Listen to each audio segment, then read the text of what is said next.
Stephanie, yes, the district said just today that they're dealing with a $40 million deficit, and this proposed $2 billion budget will begin to address that. But these cuts are leaving many concerned.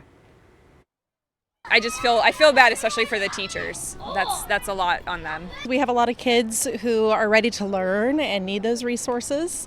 And so it's just sad to see that some of that might be going away. A big part of the latest proposal is cuts to positions at schools and the central office for next school year. Superintendent Kimberly Armstrong breaks down what those staff reductions look like. We're now looking at school-based reductions of about 156.7 FTE, a central office reduction of 85.5 for a total staffing reduction of 242.2.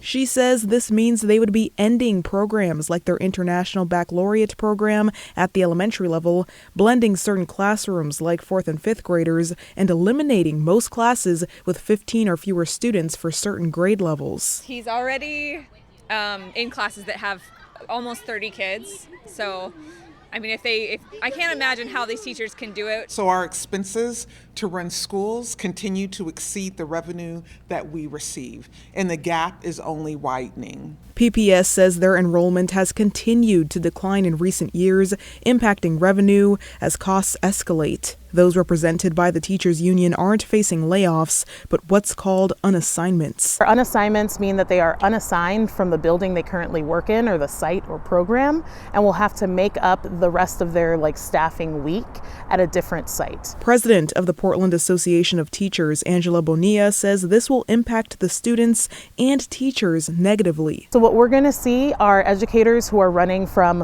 one building to another to try to teach all the students throughout the day or the week. We're going to see students having a harder time finding their educators, especially in the middle and high school levels. Federal funding concerns also impacting the district, leaving them wary of more future cuts. For our Title I fund, we have held back 25% in anticipation of any reductions. Once we know that Title I is fully funded in our federal government's budget, we will make sure that those funds are sent back out to schools. Again, this is just a preliminary proposed budget. You'll have a chance to weigh in at public comment session next Tuesday at 6 p.m. at Grant High School. Back to you. I'm sure people will. Celine, thanks very much.